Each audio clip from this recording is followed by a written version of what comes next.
درود بھیجیں محمد و آل محمد صلی علی محمد آل محمد وعجل فرج فاتحہ. بسم اللہ الرحمن الرحیم الحمد للہ رب العالمین الرحمن الرحیم مالک یوم الدین ایاک نعبد و ایاک نستعین اهدنا الصراط المستقیم صراط الذین انعمت علیہم غیر المغضوب علیہم ولا الضالین. صلی اللہ علیہ مردی کا درود بھیجیں محمد و آل محمد پر. صلی علی محمد آل محمد وعجل فرجهم. اعوذ باللہ من الشیطان الرجیم.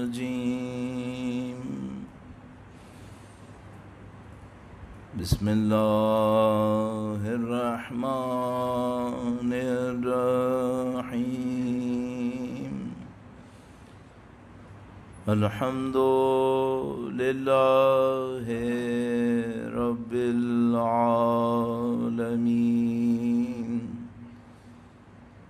والصلاة والسلام علی سید الانبیاء سید الانبیاء والمرسلین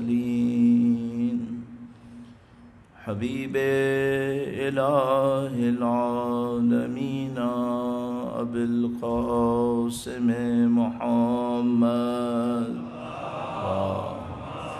صلی علی آل محمد وعجل فرجهم وعلى آله الطيبين الطاهرين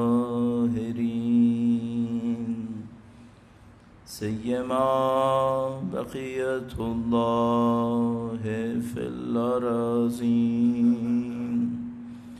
قال الله تعالى في كتابه الكريم بسم الله الرحمن الرحيم. أم حسبت أن أصحاب الكهف والرقيم كانوا من آياتنا عجبا. درود بھیجے گا محمد و آل محمد صلی علی محمد آل محمد وعجل فرجهم. خدا متعال کا انتہائی احسان ہے، انتہائی لطف و کرم ہے خدا متعال کا. خدا متعال نے ہماری تمام ضرورتوں کو اپنی نعمتوں سے پورا کیا ہے. ہماری مادی ضرورتیں تھیں وہ بھی خدا نے پوری کی ہیں، جو ہماری روحانی معنوی ضرورتیں تھیں وہ بھی خدا متعال نے پوری کی ہیں. یہ مادی نعمتیں ہمیں نہیں ملتی تو ہماری 50-60 سال کی زندگی 70 سال کی زندگی مشکل میں پڑتی. لیکن اگر ہمیں روحانی نعمت نہ ملتی ہماری ابدی زندگی عذاب میں چلی جائے گی. یہ خدا متعال کا لطف و کرم ہے کہ اس نے ہمیں سید الشہداء کی محبت سے نوازا ہے، سید الشہداء کے فرش عزا پر بیٹھنے کی سعادت نصیب فرمائی ہے. اب جو ہمیں خطرہ ہے وہ یہ کہ کہیں ایسا نہ ہو کہ ہماری نسلیں اس گمراہی میں گم ہو جائیں. یہ ہمیں خطرہ ہے. ہمیں خطرہ ہے کہ ایسا نہ ہو کہ اس نفس پرستی میں نفس نفسی کے عالم میں ہماری نسلیں نعوذ باللہ تعالی اپنا خلوص کھو بیٹھیں. یہ نہ ہو جائے گا کیونکہ دور نمائش کا، دور مادہ پرستی کا. میں نے کل عرض کیا آپ کی خدمت میں، کوثر کے پیچھے کوئی نہیں ہے اب سب تکاثر کے پیچھے. ایسا نہ ہو ہماری نسلیں تکاثر کے پیچھے اتنے جائیں کہ نعوذ باللہ تعالی زرتم المقابر ہو جائے. نعوذ باللہ تعالی انجام برا ہے اس کا، قوموں کے ساتھ بھی برا ہے، فرد کے ساتھ بھی برا ہے. خدا انشاءاللہ محفوظ فرمائے. سید الشہداء کی محبت میں بہنے والے نعشوں کے صدقے میں ہماری اولاد کو زندگی صالح نصیب فرمائے انشاءاللہ. پاک و پاکیزگی کے ساتھ اس دنیا میں آنا اور جانا نصیب فرمائے انشاءاللہ. وقت کے امام کی نصرت ان کی نصرت کی راہ میں شہادت کے حصول کے لیے، ان کے ظہور کی تعجیل کی دعا کے لیے درود بھیجیں۔ محمد و آل محمد، صلی علی محمد آل محمد وعجل فرجهم۔ خدا تعالیٰ نے قرآن کریم میں بہت سارے وعدے کیے ہیں، بہت سارے وعدوں کو وعدے کے لفظ کے ساتھ بیان کیا کہ یہ ہمارا وعدہ ہے، جیسا کہ معمولاً سورہ قصص کی وہ 5ویں آیہ کریمہ، میرے خیال میں 4 یا 5ویں آیہ کریمہ، وَنُرِيدُ أَن نَّمُنَّ عَلَى الَّذِينَ اسْتُضْعِفُوا فِي الْأَرْضِ وَنَجْعَلَهُمْ أَئِمَّةً وَنَجْعَلَهُمُ الْوَارِثِينَ۔ یہ خدا متعال کا قطعی وعدہ ہے۔ کبھی خدا متعال یوں فرماتا ہے کہ ایسا ہوگا، وہ بھی یقینی ہے، ظاہر ہے اگر خدا متعال فرماتے ایسا ہوگا تو کون اس کو روک سکتا ہے؟ ما یفتح اللہ للناس من رحمت فلا ممسک لها، خدا اگر کسی کے لیے رحمت کا کوئی دروازہ کھول دے تو کیا کوئی اس دروازے کو بند کر سکتا ہے؟ نہیں کر سکتا۔ اگر یہ فرمائے یہ ہوگا تو یقیناً ہوگا، اور اگر کہیں یہ کہے کہ ہم نے یہ ارادہ کر لیا ہے تو یہ اس پہ تاکید ہے کہ بھئی اب تو خدا نے بتا یہ کہہ رہا ہے کہ نہیں یہ ہوگا نہیں، بلکہ یہ ہمارا ارادہ ہے کہ ہم نے یہ کرنا ہے، ختم ہو گیا معاملہ۔ اب تو یہ جو امام کی تشریف آوری کا معاملہ ہے جس سے اس آیہ کریمہ کو تفسیر کی جاتی ہے، وہ نُرِيدُ، خدا تعالیٰ فرماتا ہے اور ہمارا یہ ارادہ ہے، بس یہ خدا کا ارادہ ہے، اس کا مطلب ہے اب اس میں کوئی گنجائش باقی نہیں ہے۔ اس کے لیے اللہ کے نبی نے ارشاد فرمایا کہ یہ خدا کا وہ قطعی ارادہ ہے جس میں کسی قسم کی کوئی تبدیلی امکان پذیر نہیں ہے۔ یعنی یہاں تک فرمایا اللہ کے نبی نے کہ قیامت نہیں آئے گی جب تک فرزند تشریف نہ لائے، یہاں تک قطعی ہے۔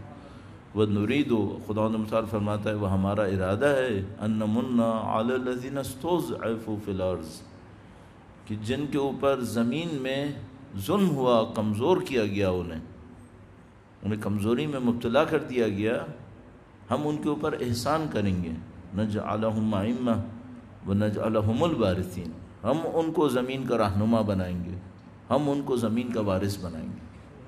خدا متعال کا قطعی وعدہ ہے۔ انشاءاللہ خدا ہمیں امام کے ظہور کا دن دیکھنا نصیب فرمائے، انشاءاللہ ان کی نصرت اور اس راہ میں شہادت نصیب فرمائے انشاءاللہ تعالی۔ اب اس حوالے سے موضوع سے متصل کرتے ہوئے چند آرائز پیش کریں گے، ایک بار پھر برکتوں کے حصول کے لیے، معنویت روحانیت کے حصول کے لیے انشاءاللہ درود بھیجیں۔ محمد و آل محمد، اللہم صلی علی محمد آل محمد وعجل فرجهم۔ جیسے کہ میں نے کل عرض کیا آپ کی خدمت میں، ہمارا قرآن کریم کے بارے میں مطالعہ بہت کم ہے۔ ہم قرآن کریم پڑھتے ہیں برکتوں کے لیے، اور اس کی برکتیں ہیں، ظاہر ہے، چاہے نہ سمجھے بھی پڑھیں تب بھی کچھ نہ کچھ برکتیں ہیں، لیکن ظاہر ہے کہ خدا متعال چاہتا ہے کہ ہم اس کو باقاعدہ ایک مطالعے کے ساتھ پڑھیں، اس سے ہدایت حاصل کریں۔ مثلا پہلے صفحے پر ہی ہم پڑھتے ہیں یؤمنون بالغیب، یہ صاحبان ایمان وہ ہیں، ہدی للمتقین، جن کے لیے یہ کتاب ہدایت ہے، وہ ہیں یؤمنون بالغیب، یہ غیب پہ ایمان لاتے ہیں۔ اب ظاہر ہے کہ ہم لوگ اپنے بچپن سے یہ بات سنتے آ رہے ہیں کہ بھئی یہ غیب کیا چیز ہے جس پر یہ لوگ ایمان لاتے ہیں، تو غیب کے لیے ہمیں یہ بیان کیا جاتا ہے اور صحیح بیان کیا جاتا ہے کہ وہ جو آنکھوں سے نظر نہیں آ رہا، آنکھوں سے آپ اس کو نہیں دیکھ رہے، تو مثال کے طور پر اگر آپ اس بات کی تصدیق کریں کہ مسجد یہاں پر ہے، تو یہ نہیں کہیں گے کہ آپ نے غیب کی تصدیق کی، غیب نہیں ہے یہاں پہ، یہ آپ کی آنکھوں کے سامنے حاضر ہے۔ لیکن مثلا اگر آپ سے کوئی یہ کہے کہ اس مسجد میں فرشتے ہیں، اب آپ اس کی تصدیق کریں گے؟ اب اگر آپ اس کی تصدیق کر سکیں کہ ہاں میں شہادت دیتا ہوں کہ ہیں، اس کا مطلب یہ ہے کہ اب آپ غیب پر ایمان لانے کی بات کر رہے ہیں، چونکہ فرشتے بظاہر آنکھوں سے نظر نہیں آ رہے۔ یا مثلا آپ سے کوئی یہ کہے کہ بھئی یہ مسجد جو ہے وہ فلاں میٹیریل سے بنی ہے، آپ اس کی تصدیق کرتے ہیں، آپ اس کی تصدیق کر دیتے ہیں، تو کیا یہ یؤمنون بالغیب ہے؟ نہیں، یہ تو آپ کو آنکھوں سے نظر آ رہا ہے، کوئی بھی اسٹرکچرل انجینئر آپ کو گائیڈ کر سکتا ہے کہ بھئی اس میں کیا ہوا ہوگا۔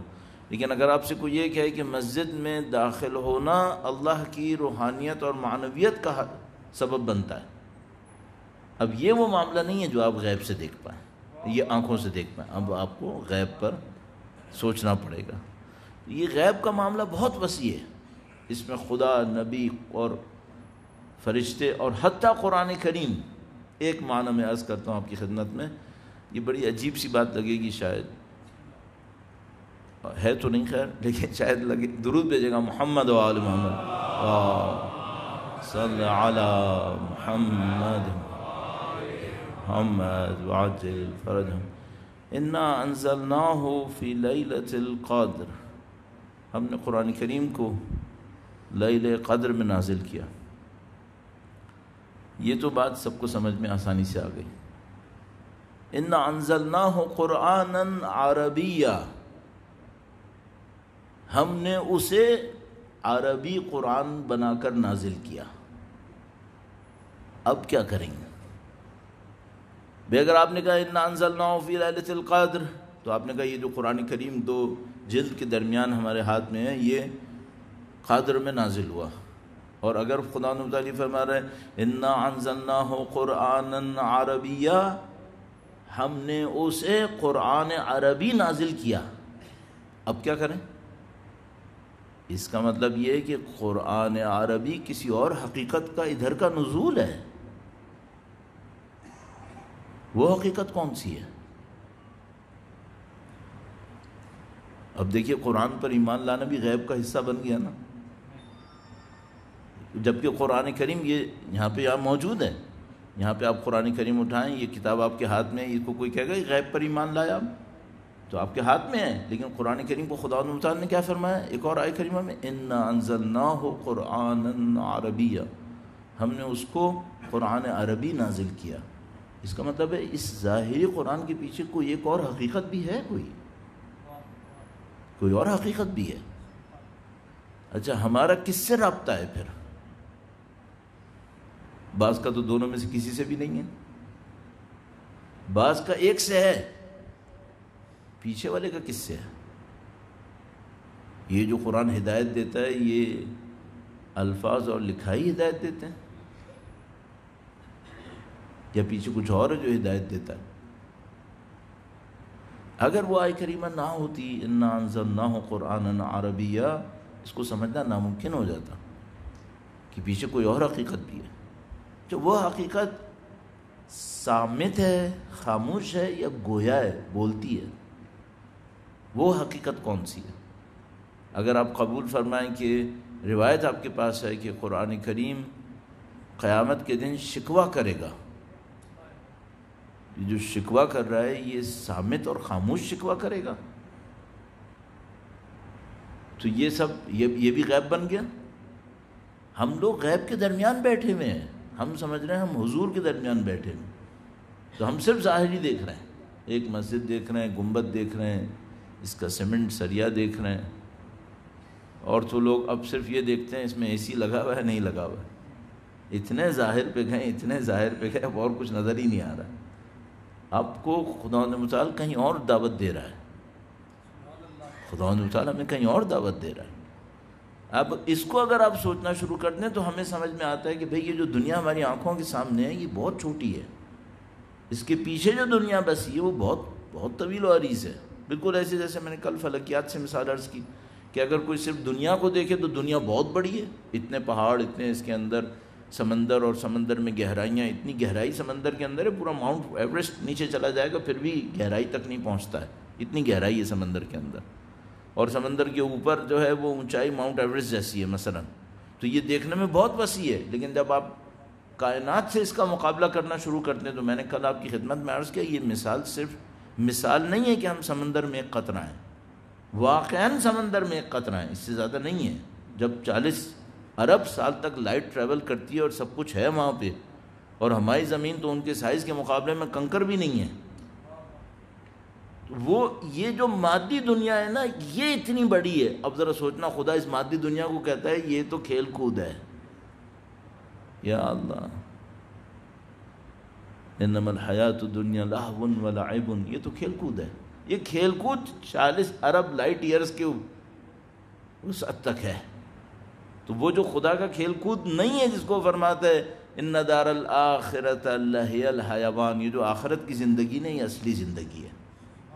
وہ کیا ہے پھر؟ اس کا ونڈو یہ غیب کا ایمان ہے۔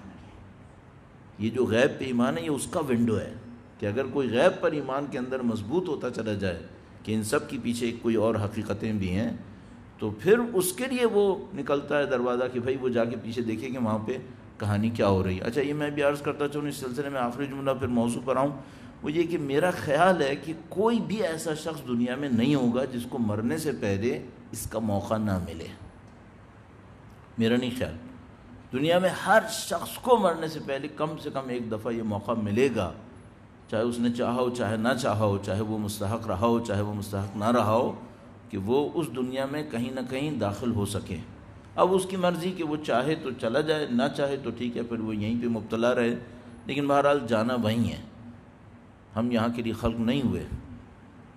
مولا کا وہ فرمان جو پچھلے سال شاید میں نے عرض کیا تھا تفصیل سے، انما تنقلون من دار الی دار، تم ایک گھر سے دوسرے گھر منتقل ہوتے جاؤ گے، تم فنا کے لیے خلق نہیں ہوئے ہو، تم بقا کے لیے خلق ہو۔ تو جو آج غیب ہے ہم اصل میں اس کے لیے خلق ہوئے ہیں، ہم اس کے لیے خلق نہیں ہوئے جو آنکھوں سے ہمیں نظر آ رہا ہے۔ یہاں پہ تو ہم نے باقی نہیں رہنا ہے، تو ہم کہیں اور کے لیے خلق ہوئے ہیں۔ بہتر یہ ہے کہ اس سے پہلے کہ مریں اس کہیں اور کی اطلاع لے لیں، ورنہ خدا نہ کرے نعوذ باللہ تعالی وہ ہو جائے گا جو مولانا نے فرمایا کہ لوگ سو رہے ہیں جب مریں گے تو جاگ جائیں گے۔ تو یہ کیا ہوا؟ اللہ بہتر کرے انشاءاللہ۔ درود بھیجے گا محمد و آل محمد، اللہم صلی علی محمد آل محمد وعجل فرجهم۔ شب جمعہ ہے، شب جمعہ کی بڑی برکتیں ہیں، مغفرت کی شب ہے، رحمتوں کی شب ہے۔ آپ کے اور ہمارے مرحومین شب جمعہ میں منتظر ہوتے ہیں کہ یہ جو زندہ ہیں یہ ہمارے لیے کچھ انجام دیں۔ تو کون ایسا ہوگا جس کا کوئی نہ کوئی دنیا سے نہ گیا ہو؟ تو اپنے تمام مرحومین کی اس دنیا میں مزید کامیابیوں کے لیے، اس دنیا میں مزید خوشیوں کے لیے، سرفرازی کے لیے انشاءاللہ اہل بیت اطہار علیہ السلام کے درہائے اقدس سے ان کے لیے کوئی خاص تحفہ اس شب جمعہ نصیب ہو انشاءاللہ تعالی۔ درود بھیجیں محمد و آل محمد،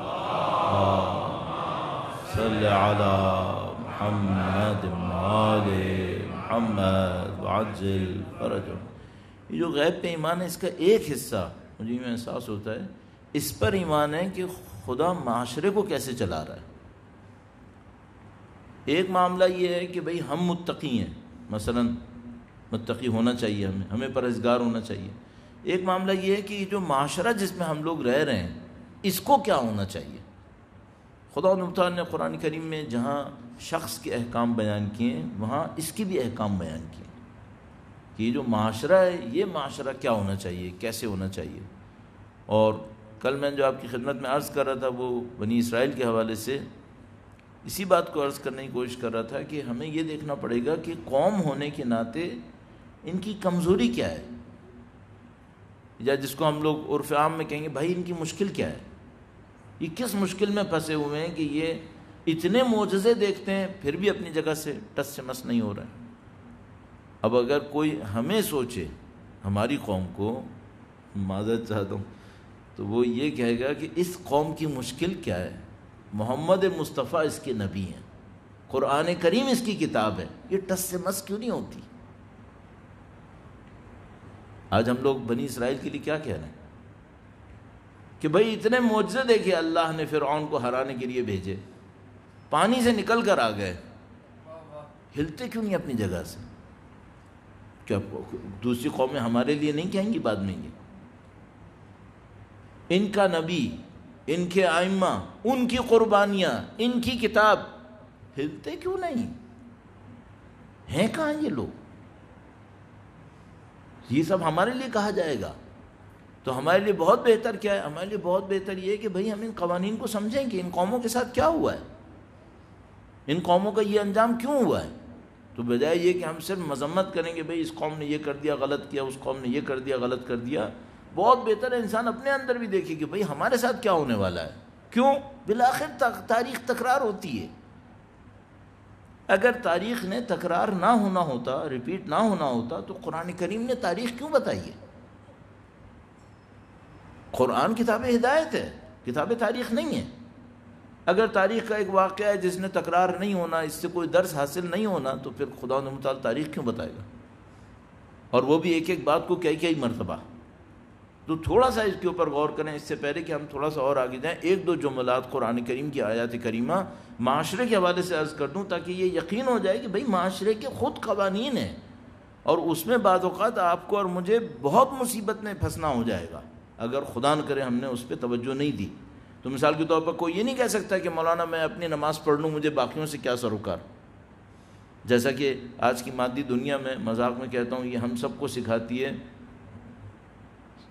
وہ معذرت چاہتا ہوں میری پنجابی اتنی اچھی نہیں ہو، کہتے ہیں سانو کی۔ سانو کی یہ جملہ بالکل ہی واہیات ہے۔ تم اللہ کے بندے ہو، تم خلیفۃ اللہ فی الارض ہو، تم کہتے ہو سانو کی؟ یہ سارے اللہ کے بندے ہیں، تم کون ہو پھر؟ یا تو تم بندگی کا رشتہ توڑ دو، ورنہ باقی سب اللہ کے بندے ہیں۔ کسی نبی نے کہا کہ مجھے کیا؟ کسی امام نے کہا ہے تمہیں کیا؟ تمہارا ہی ہے یہ معاملہ، اور کیوں تمہیں پھنسنا بھی ہے اس کے اندر۔ اگر کہو بھی نہ کہ یہ میرا معاملہ نہیں ہے، تو پھنسنا اسی میں ہی ہے۔ قرآن کریم کی آیت کریمہ بڑی عجیب ہے۔ فرمایا وَاتَّقُوا فِتْنَةً لَا تُصِيبَنَّ الَّذِينَ ظَلَمُوا مِنْكُمْ خَاصَّةً، اس فتنے سے ڈرو جس میں تمہاری میں سے صرف ظلم کرنے والے نہیں پھنسیں گے۔ اس آزمائش سے، اس امتحان سے ڈرو جس میں صرف وہ نہیں مشکل میں پھنسیں گے کہ جنہوں نے ظلم کیا تھا، نہیں، وہ بھی اس مشکل کا حصہ بنیں گے جنہوں نے ظلم نہیں کیا تھا، وہ بھی حصہ بنیں گے اس کا۔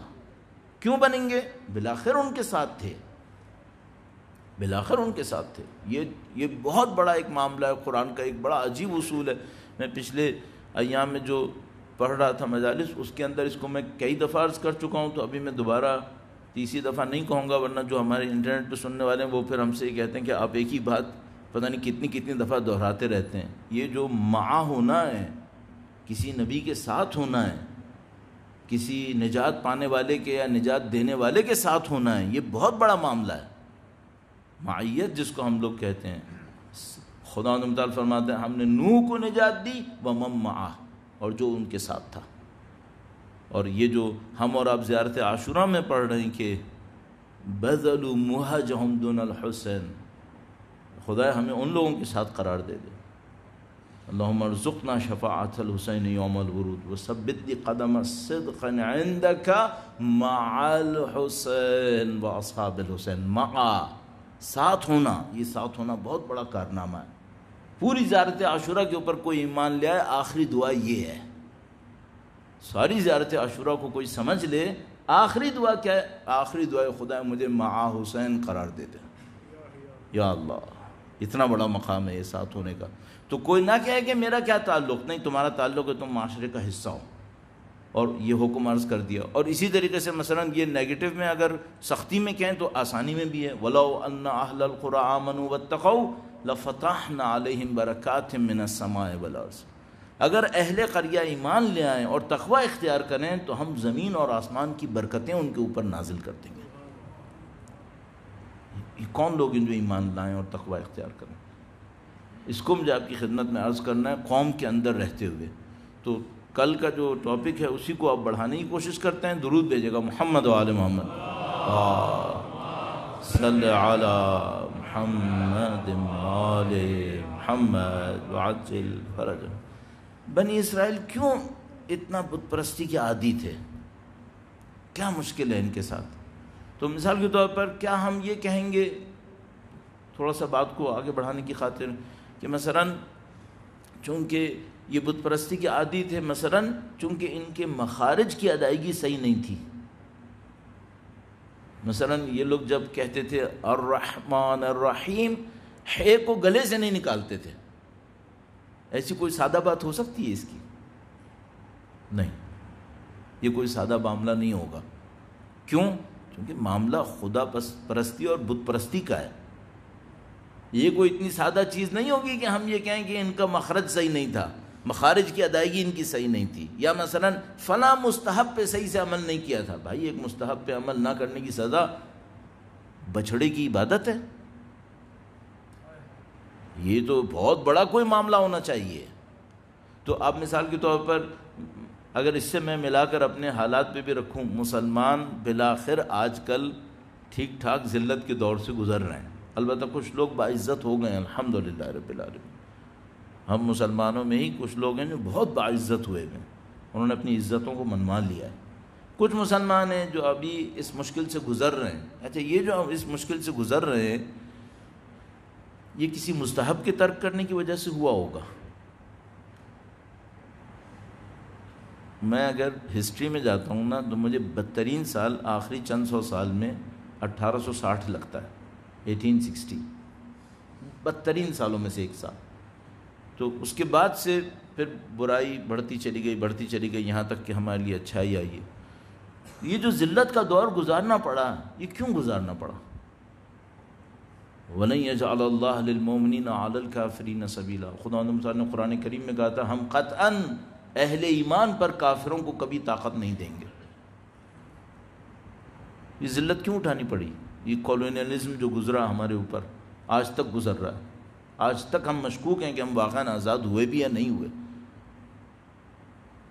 تو اب اگر اس بنی اسرائیل کے اوپر جا کر ریفر کریں گے بھئی یہ بنی اسرائیل کے ساتھ کیوں ایسا تھا، تو کیا مثلا اپنے نبی کو نہیں مانتے تھے؟ نہیں مانتے تھے. کتنا مانتے تھے؟ اتنا مانتے تھے کہ وہ شخص کہ جو حضرت موسیٰ علیہ السلام کے اظہار نبوت سے پہلے، جب حضرت موسیٰ علیہ السلام فرعون کے دربار میں تھے اور ایک دفعہ صبح کو باہر نکلے، انہوں نے دو آدمیوں کو لڑتے دیکھا، اور ایک ان کی قوم کا تھا، ایک دوسری دشمن قوم کا تھا، فرعونیوں کا تھا. تو وہ جو بندہ حضرت موسیٰ علیہ السلام کی قوم کا تھا، وہ جو دشمن سے لڑ رہا تھا، جب اس کے مقابلے میں کمزور پڑا تو اس نے کیا کہا کہ حضرت موسیٰ علیہ السلام بیچ میں آ گئے. روایت کہتی ہے اس نے کہا تھا یا موسیٰ میری مدد کرو. کیا حضرت موسیٰ علیہ السلام کو پہچانتا تھا کہ یہ نبی ہیں؟ نہیں. تو اس نے کیوں کہا تھا یا موسیٰ میری مدد کرو؟ کیونکہ اس کو سکھایا گیا تھا کہ ایک نبی آئے گا جو ہماری قوم کو نجات دے گا. موسیٰ کا نام زبان پہ تھا اس کے. کیسے؟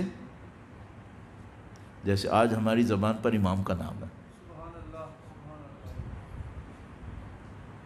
آج اگر کوئی مشکل میں پڑتا ہے تو کیا کہتا ہے؟ یا صاحب الزمان ادرکنی. اس نے بلایا تھا حضرت موسیٰ علیہ السلام کو. روایت کے مطابق حضرت موسیٰ علیہ السلام گئے مدد کرنے کے لیے.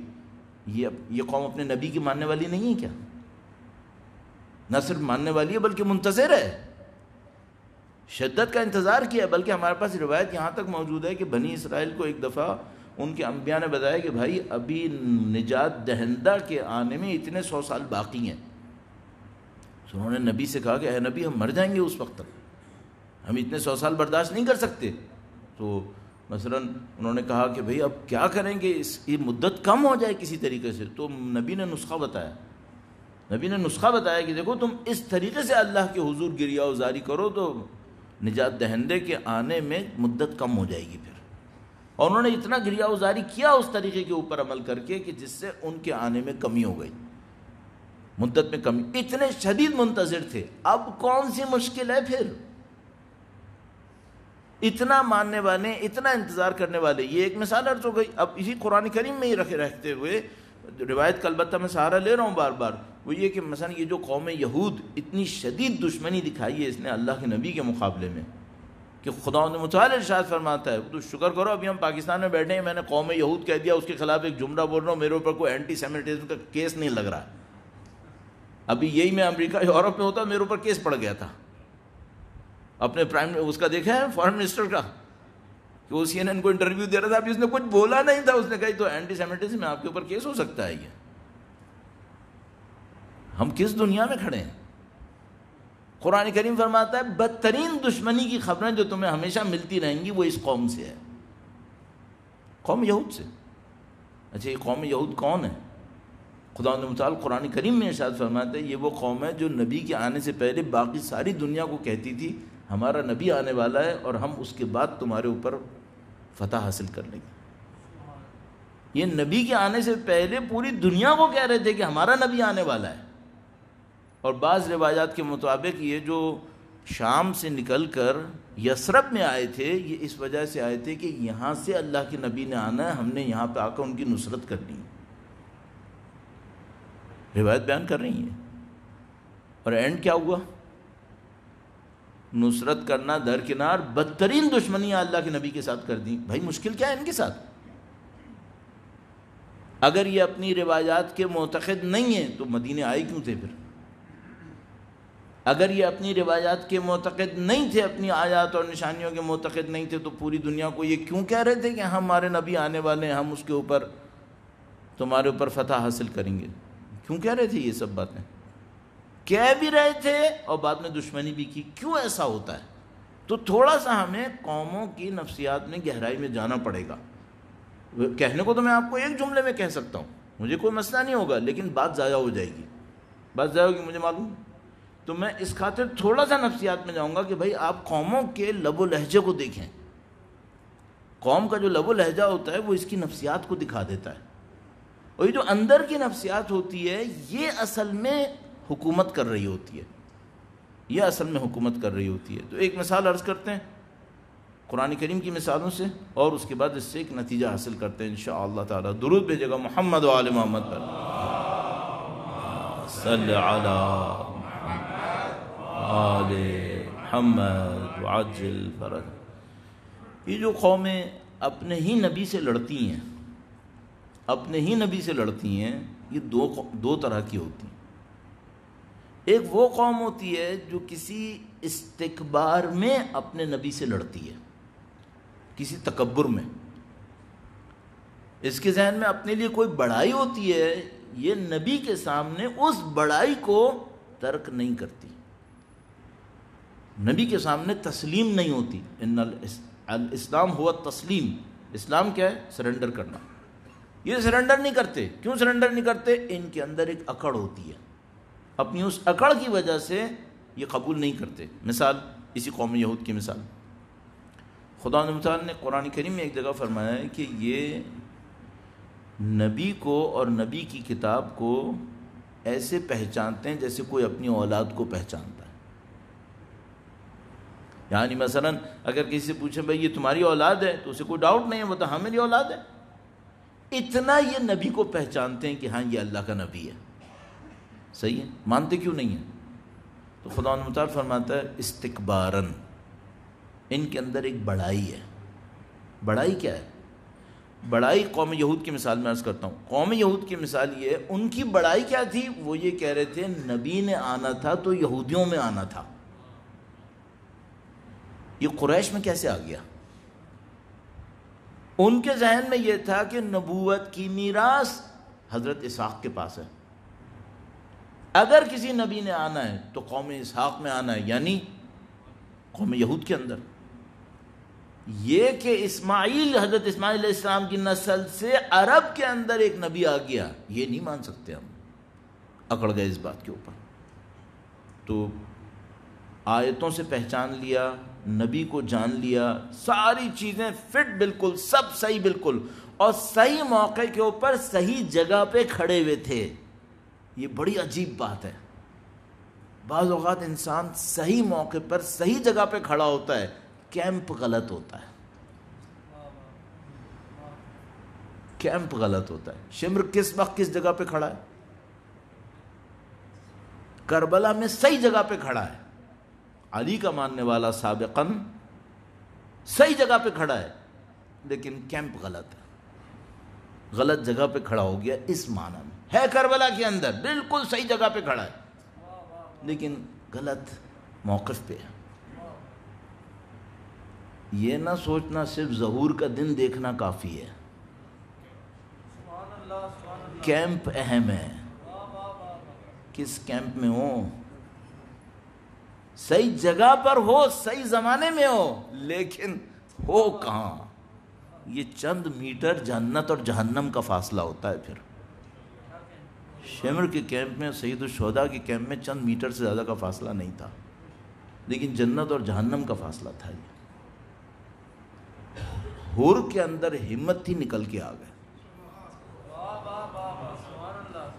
یہ جو ہم سے کہہ رہے ہیں نا بار بار حور بنو حور بنو، یہ سوچو یہ حر کیسے بنتے ہیں کہ خدا نہ کرے نعوذ باللہ تعالی اگر صحیح وقت پہ صحیح جگہ پر غلط کیمپ میں بھی کھڑے ہوں تو حر کی طرح طاقت دکھا کے ادھر آ جائیں. پھر پہلے تو ہوں ہی نہ وہاں پہ، کیوں تھے بھائی وہاں پہ، لیکن اگر ہو بھی تو وہاں سے نکلنے کی طاقت ہو پھر ہمارے اندر. اس بات کو سوچیں گے کیوں ہوتا ہے. ایک پوائنٹ میں نے عرض کر دیا، تکبر.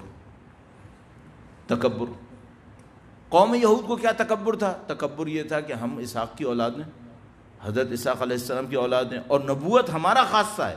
اب ذرا سوچنا، اللہ فرما رہا ہے اللہ عالم حیث یجعل رسالتہ، اللہ جانتا ہے اپنی رسالت کہاں پر قرار دے. اور یہودی کیا کہہ رہے ہیں؟ یہودی کہہ رہے ہیں ہم بتائیں گے جبرائیل کہاں نازل ہو. تو حضرت جبرائیل سے دشمنی کرتے تھے کہ آنا تو اس کو ہماری طرف تھا، چلا گیا اس طرف. نعوذ باللہ تعالی. اتنا تکبر کہ خدا کے اوپر فیصلے کر رہے ہیں کہ خدا نبوت کہاں بھیجے. تو خدا متعال نے کہا اگر اتنا تکبر ہے تو اس تکبر میں تو شیطان رجیم ہوا ہے. اب معذرت کے ساتھ میں ایک جملہ عرض کر دوں، ہم شیخ زکزکی کو بڑا سمجھ پائیں یا نہیں پائے، یا ابھی تک اس چکر میں پھنسے ہیں کہ افریقی ہے، کالا ہے.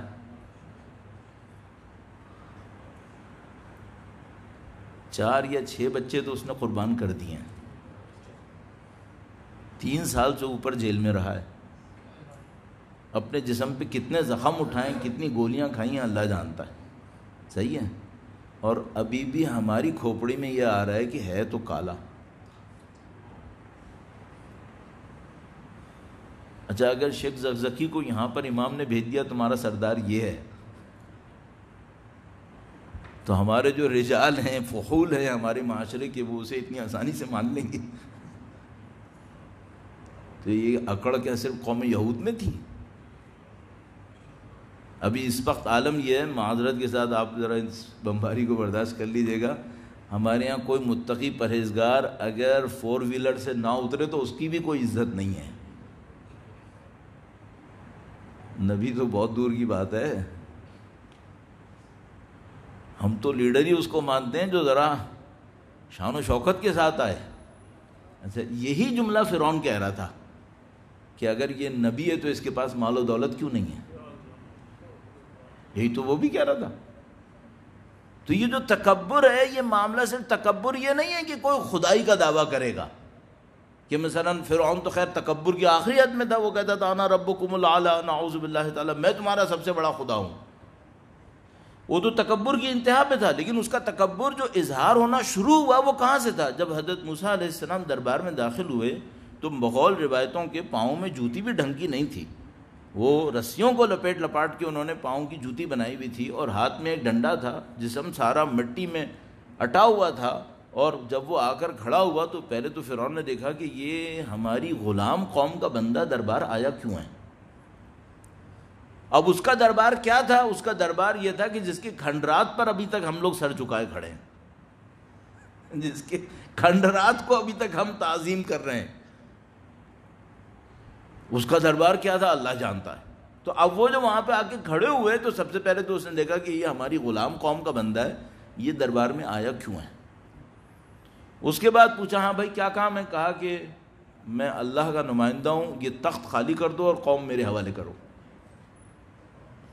تو روایت میں ہے کہ اس نے قہقہہ لگایا، اور اس نے کہا کہ تم وہی نہیں ہو جو ہمارے دربار میں پلے تھے اور ایک بندہ قتل کر کے بھاگ گئے تھے. عام آدمی ہونا تو یہیں پتا پانی ہوتا اور خاموشی سر جھکا کے باہر چلا جاتا کہ بھائی کافی ہو گیا معاملہ. یہ نبی ہوتے ہیں، ان کو خدا نے ہمت دی بھی ہوتی ہے، اللہ نے ہمت دی بھی ہوتی ہے. حضرت موسیٰ علیہ السلام نے کہا کہ وہ سابقہ تھا کہ جب میں وہ ظلم کر بیٹھا تھا. اور پھر ایک جملہ کہا، فرمایا یہ کون سا احسان ہے کہ تم کہہ رہے ہو تم نے میری قوم کو غلام بنایا ہے؟ یہ احسان ہے؟ تم نے میری قوم کو غلام، اب بت بنی اسرائیل، تم نے بنی اسرائیل کو غلام بنایا، یہ تمہارا احسان ہے میرے اوپر؟ یہ تو تم الٹی بات کر رہے ہو، تم نے جرم کا اعتراف کر رہے ہو کہ تم نے ہماری قوم کو غلام بنا کے رکھا ہے. صحیح ہے. فرعون کیا کہہ رہا تھا کہتا تم تو غلام قوم کے بچے ہو، تم ہو کون؟ اس کو ہم کیا کہیں؟ ہے وہی تکبر، لیکن اس تکبر کے ساتھ ایک ایڈیشن کر لیں، وہ کیا؟ ظاہر پرستی، ظاہر کی پرستش ہے۔ اچھا یہ تو فرعونیوں کا معاملہ ہے، چلیں فرعون ہی تھے جو تکبر دکھا رہے تھے، یہودی تھے جو تکبر دکھا رہے تھے نبوت کے مقابلے میں، اور اس تکبر کے نتیجے میں جناب علی وہ یہ کہتا تھا، فرعون نے کہا کہ اگر تم نبی ہو تو تمہارے پاس سونے چاندی کے ذخیرے کیوں نہیں ہیں؟ اللہ کے نبی سے بھی یہی کہا تھا، تمہارے پاس لاؤ لشکر فرشتوں کا کیوں نہیں ہے؟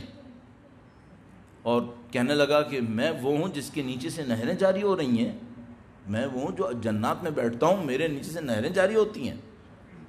برسبیل تذکرہ، وہ جو ہم لوگ جنت کی فضیلت سب سے زیادہ قرآن سے پک کر پاتے ہیں وہ یہ کہ جنات تجری من تحتہا الانہار، یہ فرعون نے کہا ہے کہ میری جنات بھی ایسی ہیں، تو یہ جنت کی بڑی فضیلت نہیں ہو سکتی، فرعون نے بھی یہی کہا تھا، جنت کچھ اور ہونی چاہیے۔ پھر بہرحال تو وہ اس نے کہا کہ بھئی تم کون ہو؟ تم غلام ہو اور تم یہ ہو، تمہارے پاس سونا کیوں نہیں ہے، تمہارے پاس لشکر کیوں نہیں ہے؟ وہ ساری باتیں اس نے کر دیں۔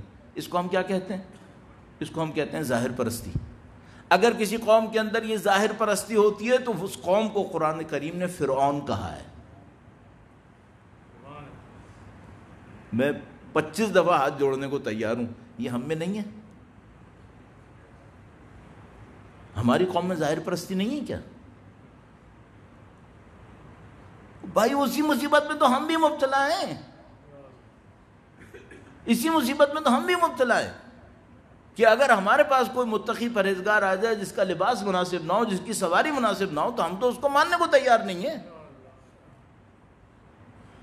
پہلے رش تو پکڑے، رش تو پکڑے، پہلے کوئی رش پکڑے، کوئی اسکارٹ ہو، کوئی یہ ہو، کوئی وہ ہو، تو ہماری قوم کہے گی ہاں بھائی یہ ذرا بڑا آدمی ہے کوئی۔ وہ بھائی یہ تو فرعونیت ہے، یہ تو خدا متعال نے ثابت کیا ہوا ہے قرآن کریم کے اندر۔ تو اب اس سے نجات کیسے حاصل کرنی ہے؟ ابھی میں صرف یہود و فرعون کے اوپر ہوں، ابھی بنی اسرائیل پہ نہیں آیا ہوں۔ کل انشاءاللہ کوشش کروں گا بنی اسرائیل کی نفسیات کو کھنگالیں، ان میں کیا مشکل ہے؟ یہ تو بڑوں کی مشکل ہو گئی، قوم یہود کی جو بڑے تھے، فرعون جو بڑے تھے، ان کی مشکل کیا ہے؟ ان کی مشکل ہے استکبار، تکبر ہے ان کے اندر۔ تکبر کس بات کا؟ ایک کو قومیت کا تکبر ہے کہ بھئی قوم میری قوم ہے۔ اب آپ وہ ذرا نکالنا ہمارے یہاں جو قوم قبیلوں کے تکبرات ہیں وہ کہاں پہنچے ہوئے ہیں۔ اللہ اکبر، میں جب افریقہ سفر کرتا ہوں نا، یا الہی، میں دیکھتا ہوں کیا حشر ہوا ہے، کیا عالم ہوا ہے۔ خدایا اگر ہم نے یہ تکبرات نہ دکھائے ہوتے نا تو ہم شیخ زکزکی کی طرح لاکھوں لوگوں کو اہل بیت کا چاہنے والا بنا چکے ہوتے۔ یہ ہم نے تکبرات دکھائے۔ میں صرف آپ کی خدمت میں ان کی برائیاں صرف نہ کروں، انہوں نے اچھائیاں بھی کی ہیں، کچھ اچھے کام بھی کیے ہیں، لیکن غلطیاں بہت بڑی بڑی غلطیاں بھی کر دی ہیں، جس کی وجہ سے ہم افریقہ کے اندر اہل بیت کے مذہب فکر کو نہیں پہنچا سکے۔ ورنہ یہ بیچارے شیخ زکی نے کیسے کر لیا؟ اس کے پاس کون سی دولت تھی؟ جو ہمارے بندے تھے ان کے پاس پورے شہر دولت میں تھے۔ بھی تو میں نام کیا لوں کیا کہ کیا کیا ہوا ہے ہمارے ساتھ، اور ہم نے کیا کیا غلطیاں کی اس تکبر کے نتیجے میں کہ ہم نے کالوں کو انسان ہی نہیں سمجھا ہے، اپنی قومیت کا تکبر دکھایا ہے۔ میں نے ایک سینٹر پر اپنی آنکھوں سے، مجھے یقین نہیں آ رہا تھا، میں اس ملک میں گیا، اس شہر میں گیا، اس سینٹر کی دیوار پر میں نے خود اپنی آنکھوں سے لکھا دیکھا ہے کہ نماز کے اوقات کے علاوہ کالوں کا داخلہ منع ہے۔ میں نے خود دیکھا ہے۔ اس کے بعد ہم سوچ رہے ہیں فکر پھیلے گی، کیسے پھیلے گی؟ اللہ رحم کرے ہم پر، درود بھیجے گا محمد و آل محمد پر۔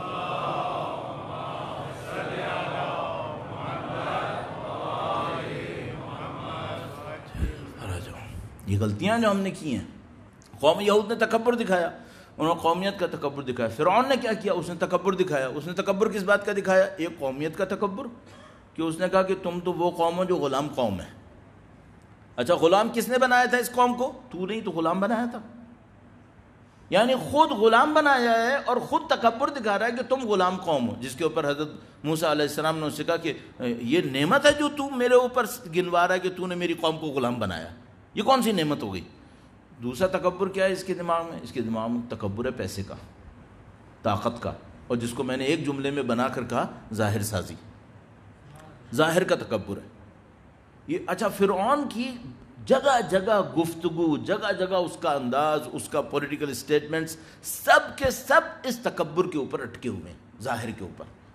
تو مثال کے طور پر کیا کہتا ہے؟ کہتا ہے حامان سے کہ حامان میرے لیے ایک مینار بنا، میں آسمان میں جا کر دیکھوں گا موسیٰ کا رب کہاں ہے۔ مینار پہ چڑھ کے موسیٰ کا رب دیکھے گا تو پاگل؟ یہ کیا کر رہا ہے؟ یہ پبلک کے سامنے ڈرامے بازی کر رہا ہے، مینار بناؤ، یہ کرو وہ کرو، شان و شوکت دکھا رہا ہے۔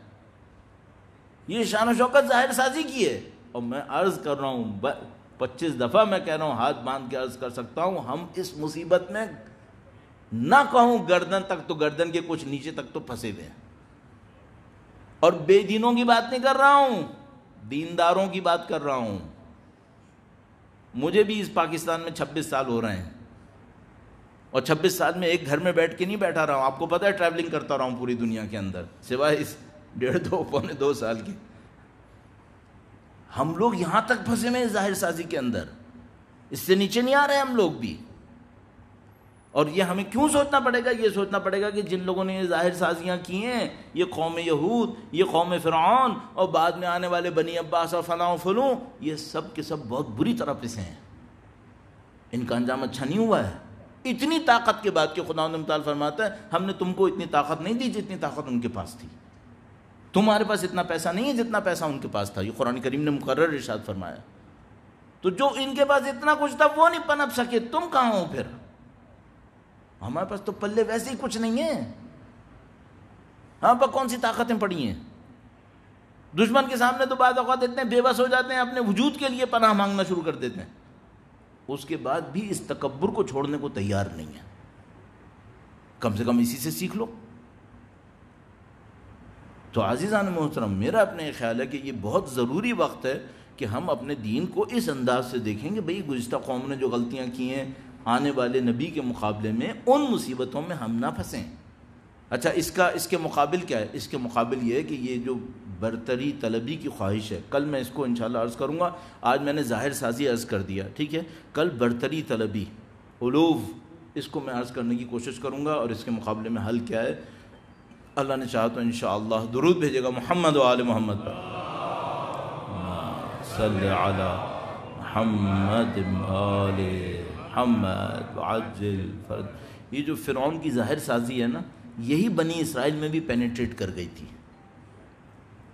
یہ بھی ظاہر کے پیروکار ہو گئے تھے۔ اور اس کو کل عرض کروں گا انشاءاللہ، کل یا پرسوں، کہ بنی اسرائیل کے اندر یہ ظاہر سازی گھسی کیسے، یہ کیوں اس میں پھنس گئے؟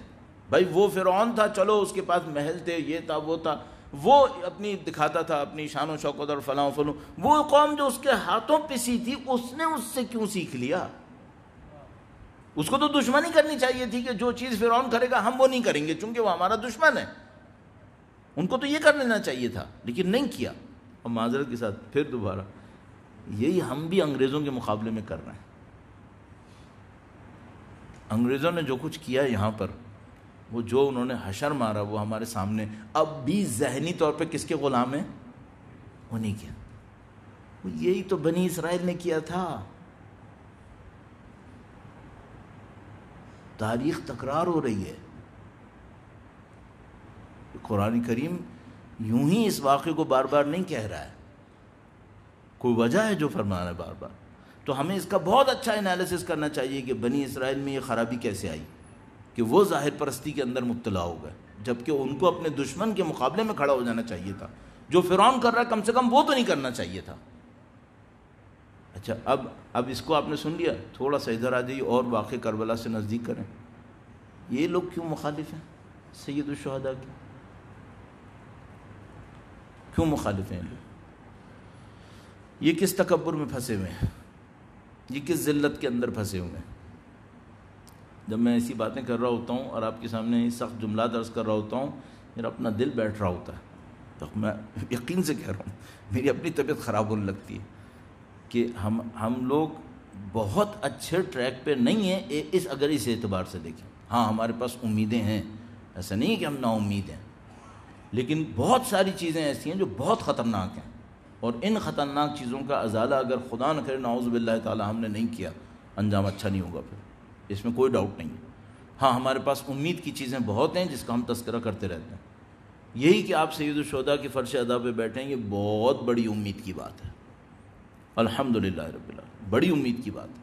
تو ایسا نہیں ہے کہ ہمارے پاس امید نہیں ہے، نہیں، امید بہت ہے، لیکن کیا ہے، محنت کرنی پڑے گی، محنت کرنی پڑے گی۔ وہ بنی اسد نہیں بننا ہے۔ بنی اسد میں جو 4 گروپ تھے نا، وہ جلدی جلدی عرض کر دوں، کل میں نے عرض کیا تھا، وقت ختم ہو گیا ہے۔ بنی اسد میں ایک تھے جو سید الشہداء کا ساتھ دے رہے تھے، حبیب ابن مظاہر، مسلم ابن اوسجہ، قیس ابن مصاہر۔ قیس ابن مصاہر کی جو خاندان ہے، قبیلہ ہے سیداوی لکھا ہوا ہے، سیداوی بنی اسد کی برانچ ہے۔ میں نے کل عرض کیا تھا ایک بہت بڑا دشمن ہے جو بنی اسد کا ہے، لیکن اس کے نام کے آگے کاہلی لکھا ہوا ہے، حرملہ، یہ بنی اسد کا ہے۔ ہاں یہ بھی بنی اسد کا ہے۔ بنی کاہل بنی اسد کی ایک برانچ ہے، اس وجہ سے اس کو کاہلی کہتے تھے۔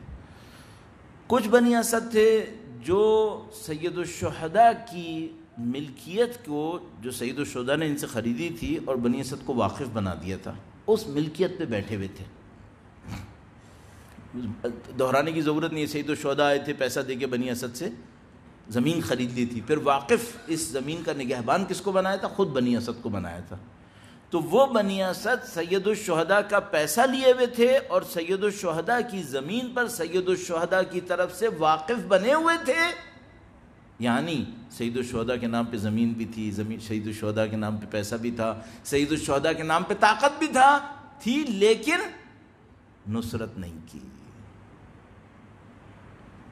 حسین کا کمایا، حسین کا کھایا ہے، نصرت نہیں کی۔ یہ 3 گروہ ہو گئے، ایک چوتھا گروہ بھی ہے، وہ بہت ہی عجیب ہے۔ جب واقعہ کا کربلا ہوا تو تھوڑے فاصلے پر ایک اونچائی تھی، تھوڑے فاصلے پر ایک اونچائی تھی، اس اونچائی سے کربلا کا واقعہ نظر آ رہا تھا۔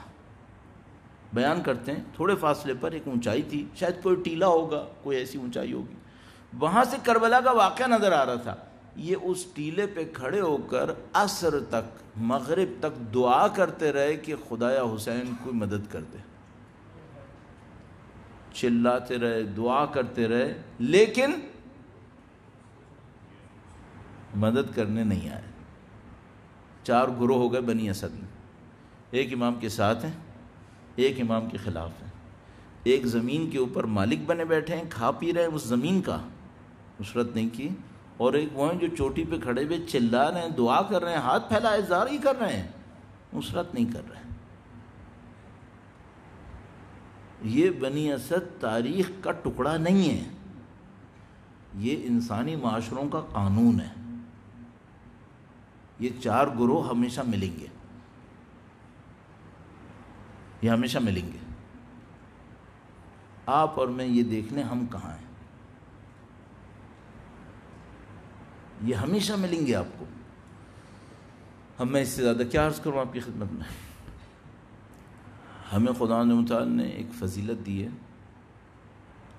گویا صحیح وقت پر صحیح جگہ پر کھڑے ہیں، ہم یہاں تک آ گئے، صحیح وقت پہ صحیح جگہ پہ کھڑے ہیں۔ ہم نے طے کرنا ہے کس کیمپ میں کھڑے ہیں۔ گویا ہم وہ بنی اسد ہیں جو کربلا کے اطراف میں ہی ہیں، چاروں۔ یہ طے کرنا ہے ہم بنی اسد کا کون سا حصہ ہے، یہ ہم نے طے کرنا ہے۔ اسباب کیا ہیں تھوڑا سا میں نے عرض کر دیا ہے، تکبر ہے، فنا ہے، اس کو بھی عرض کروں گا کہ ان کے اندر کیا مصیبت ہے بنی اسد میں۔ تو عزیزان محترم سخت ہے واقعاً، لیکن پھر بھی امید باقی ہے۔ اب آپ کہیں گے اتنی سختی کے بعد بھی امید ہے؟ ہاں بھی امید ہے۔ کیوں؟ کیونکہ حسین کا در رحمت بہت وسیع ہے، بہت وسیع ہے۔ صبح عاشور کیا حور کو قبول نہیں کیا تھا؟ پھر بھی قبول کر لیا۔ یہ سید الشہداء کے قلب مبارک میں رحمت للعالمین کی سے جو وسعت ہے، شاید یہ وہ جملہ ہے جو سید الشہداء کے لیے اللہ کے نبی نے کہا تھا، حسین منی۔ منی کون ہے؟ رحمت للعالمین ہے۔ اور حسین کون ہے؟ اگر تم کو رحمت للعالمین کا زمین پہ کوئی اور مظہر ڈھونڈنا ہے تو حسین منی۔ اب یہ اگلا جملہ باقی رہے کہ انا من حسین، یہ کیسے ہے؟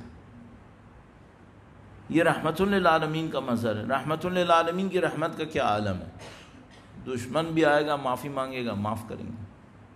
اپنا چاہنے والا ہو پھر تو بہت بڑی بات ہے بھائی۔ اگر مثال کے طور پر آج شب جمعہ ہے، رحمتوں کی شب ہے، مغفرتوں کی شب ہے، ہم لوگ بعض اوقات بولتے بولتے بھی نا اپنی دنیا میں چلے جاتے ہیں، بولنے کی دنیا میں چلے جاتے ہیں، بھول جاتے ہیں کہ خدا نے ہمیں کس کام سے بھیجا ہے۔ بولنے میں بھی مسائل ہیں، بہت مسائل ہیں۔ شب جمعہ ہے، مغفرت کی شب ہے، ہم لوگ گناہ گار ہیں۔ خدا متعال نے ہمیں سید الشہداء کا وسیلہ دیا ہے، اور خدا نے ہمیں گویا یہ موقع دیا ہے کہ تم اگر مجھ سے مانگنا چاہتے ہو تو در حسین کے واسطے سے مانگ لو مجھ سے۔ الحمدللہ آج شب جمعہ آپ صحیح جگہ پہ بیٹھے ہیں، امام حسین کے نام لینے والوں میں بیٹھے ہیں، امام حسین کا ذکر کرنے والوں میں بیٹھے ہیں۔ وہ جو غیب پہ ایمان ہے نا، اس کا ایک حصہ ان آنسوؤں کی قیمت ہے۔ غیب پہ ایمان کا ایک حصہ ان چند قطروں کی قیمت ہے جو آپ امام حسین کے غم میں بہاتے ہیں۔ دنیا میں چند قطرے ہیں بھائی، آخرت میں کیا ہے اللہ جانتا ہے، آخرت میں کیا ہے اللہ جانتا ہے۔ اور سید الشہداء کے نام پر اگر مجھے چند مصائب پڑھنے ہوں اور شب جمعہ ہو تو کس کے مصائب پڑھوں؟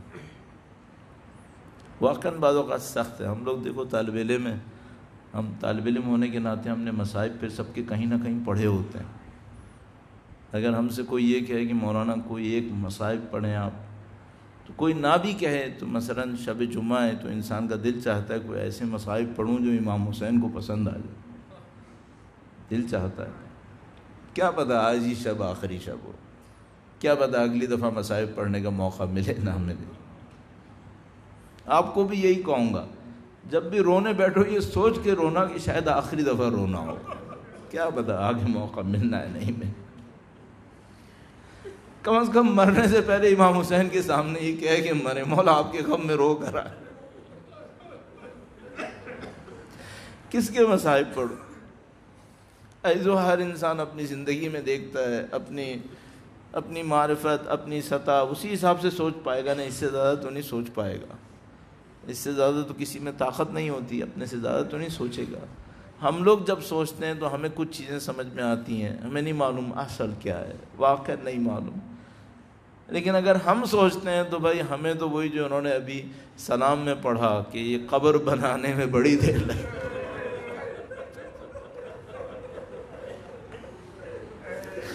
یہ بہت بڑا معرکہ۔ عجیب بات میں عرض کروں آپ کی خدمت میں، سید الشہداء کے سامنے جب علی اکبر نے آ کر کہا کہ بابا اگر ایک گھونٹ پانی کا ملتا،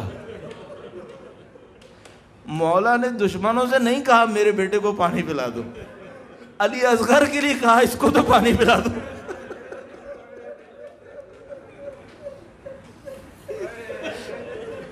کتنا سید الشہداء کا دل ٹوٹا ہوگا۔ علی اکبر تک سے کہا بیٹا تم جاؤ جنگ کرو، محمد مصطفیٰ تمہیں پانی پلائیں گے۔ لیکن گویا علی اصغر کے سامنے کہا کہ اب اس کو کیوں نہیں پانی پلاتے ہو۔ ایسو بڑی عجیب ایک اور بات ہے، مصائب کے موقع پہ کسی کو سوچنے کی دعوت دینا بہت سخت ہے، لوگوں کا گریہ رک جاتا ہے۔ لیکن میں آپ کو کچھ کہنا چاہتا ہوں، یہ دیکھو یہ جو ماں کی گود ہوتی ہے نا، یہ بڑی عجیب گود ہوتی ہے۔ ماں کی گود میں بچہ جب ہلتا ہے نا تو وہ کچھ نہ کہے تو ماں کو پتہ چل جاتا ہے بھوک سے ہلا ہے، خوشی سے ہلا ہے، کیسے ہلا ہے۔ ماں کی گود ہوتی ہے نا، یہ جو امام حسین کی گود ہے نا، یہ ماں کی گود سے زیادہ حساس ہے۔ یہ ماں کی گود سے زیادہ حساس ہے.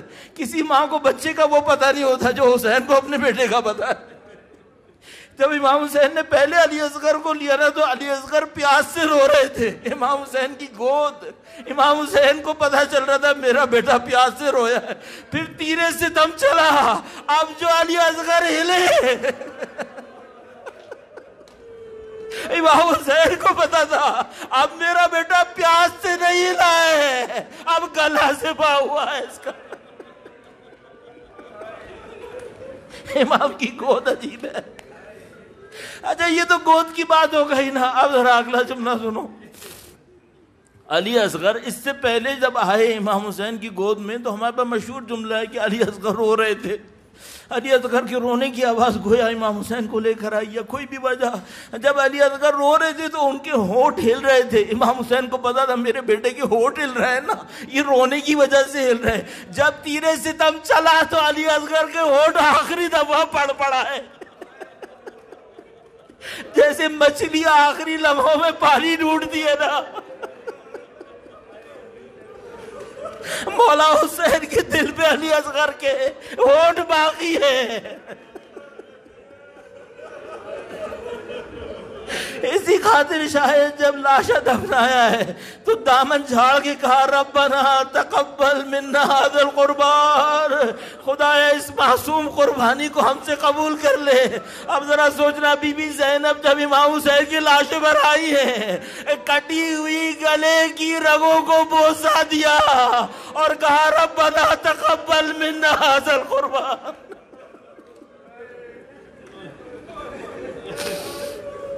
ألا لعنة الله على القوم الظالمين وسيعلم الذين ظلموا أي منقلب ينقلبون. ماتم حسین.